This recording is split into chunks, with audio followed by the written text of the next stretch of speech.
আমরা চাই আপনাদেরকে নিয়ে চলতে, আপনাদেরকে ভালোবাসি। ওই আলেমদের উদ্দেশ্যে আমাদের কথা, দয়া করে আপনারা আমাদের বিরোধী না, দয়া করে আপনারা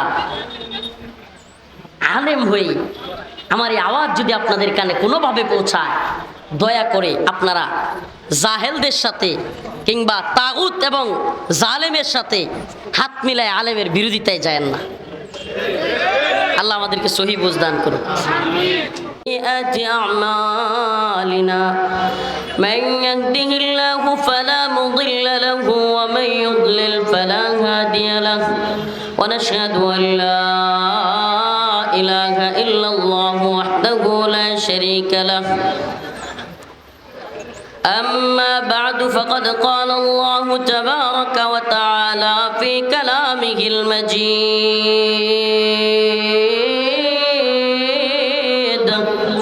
وفرقانه الحميد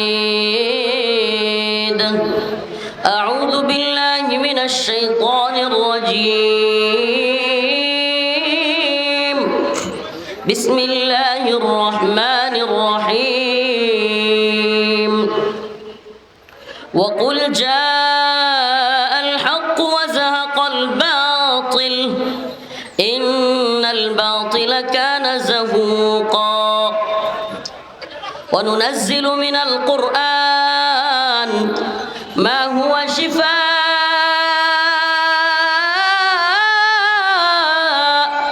ورحمة للناس ولا يزيد الظالمين إلا خسارا صدق الله مولانا العظيم وصدق رسوله النبي الكريم ونحن على ذلك من الشاهدين والشاكرين والحمد لله رب العالمين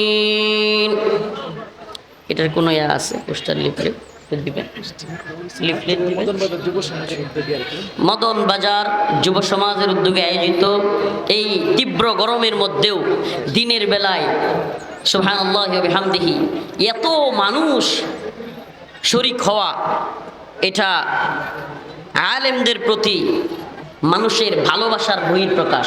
সুবহানাল্লাহ সুবহানাল্লাহ। এদেশে এটা শুকরিয়া আদায়ের বিষয়, এটা শুকরিয়া আদায়ের বিষয়। আল্লাহ পাক কোরআনে বলেছেন, ইয়া আইয়ুহাল্লাযীনা আমানু মান ইয়ারতাদ্দা মিনকুম আন দীনিহি ফাসাউফা ইয়াতি আল্লাহু বিকওমিন ইউহিব্বুহুম ওয়া ইউহিব্বুনাহু আযিল্লাতিন আলাল মুমিনিন আ'ইজ্জাতিন আলাল কাফিরিন ইউজাহিদুনা ফি সাবিলিল্লাহ ওয়া লা ইয়াখাফুনা লাওমাতা লাইম। আল্লাহ পাক কোরআনের এক আয়াতের মধ্যে একদল বান্দার সিফাত বর্ণনা করতেছেন, গুণ বর্ণনা করতেছেন। আল্লাহ বলতেছেন, যদি কেউ মনে করে ইসলাম তার কাছে দায়বদ্ধ, তারে ছাড়া ইসলাম চলবে না, সে বুকার স্বর্গে বাস করে। বরং আল্লাহ বলতেছেন, কেউ যদি ইসলাম থেকে, দিন থেকে, ঈমান থেকে মুখ ফিরিয়ে নেয়, আমি অন্য আরেক কওমকে তাদের পরিবর্তে দাঁড় করায় দিব। তাদের কাজ কি হবে? তাদের কাজ হবে ফাসাউফা ইয়াতি আল্লাহু বিকওম ইউহিব্বুহুম ওয়া ইউহিব্বুনা, তারাও আমাকে ভালোবাসবে, আমিও তাদেরকে ভালোবাসবো। সুবহানাল্লাহ। আযিল্লাতিন আলাল মুমিনিন, এরা মুমিনদের ব্যাপারে খুব নরম হবে। মুমিনদের ব্যাপারে কি হবে? কথা কয় না, নরম, রহম দিলওয়ালা। আ'ইজ্জাতিন আলাল কাফিরিন, কাফিরদের ব্যাপারে হবে এরা শক্ত, কঠিন।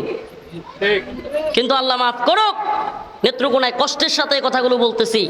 আমাদের কিছু হুজুরের অবস্থা দেখলে মনে হয় যে বাইরে গেছে হেরে থামাও, যারা আল্লাহ উপরে তুলে দিছে তারা কি করো? থামাও। বাংলাদেশের জাতীয় খেলাই তো হাডুডু, আগাইতে চাইলে ভিসা টান দাও। অবস্থা এত ভয়াবহ। আমাদের সন্তান, আমি আপনাদের সন্তান। আজকে দুঃখ লাগে, সরকার চেঞ্জ হয়েছে, কথাগুলো বলতে পারতেছি। এরা এক একজন চ্যালেঞ্জ করে বসে আসিল, আমি যতদিন এই মাদ্রাসায় আছি, আমি যতদিন নেত্রকোনায় আছি, রফিক মাদানি কেমনে নেত্রকোনায় বয়ান করে দেখবো।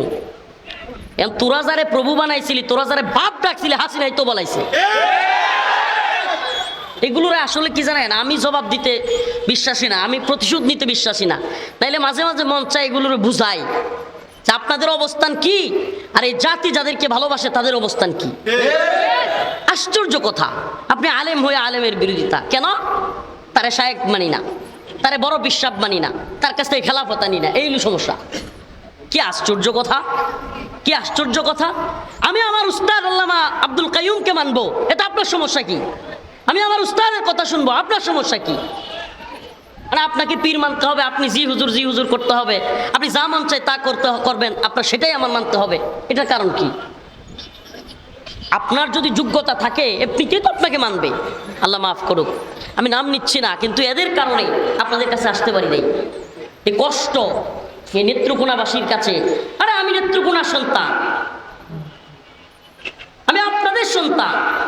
আমার ভুল হইলে আপনি ডাকতেন, আপনি যান এসপির কাছে, ওরে বাধা দেন, ওরে মাহফিল করতে দিয়েন না। নেত্রকোনায় মাহফিল না করলে মনে হয় আর দুনিয়া নাই। নেত্রকোনাটা কিনে লইছি, কষ্ট লাগে না? চিন্তা করছেন আপনি? আরে ভাই, আলেমে সমস্যা হইলে আপনি আমার উস্তাদের কাছে বিচার দেন, আমার নিয়ে ওখানে বসেন। আপনি যান এসপির কাছে, ডিসির কাছে, নাউজুবিল্লাহ। আপনি এদেরকে গিয়ে আপনি পীর বানাইছেন, আপনি এদের কাছে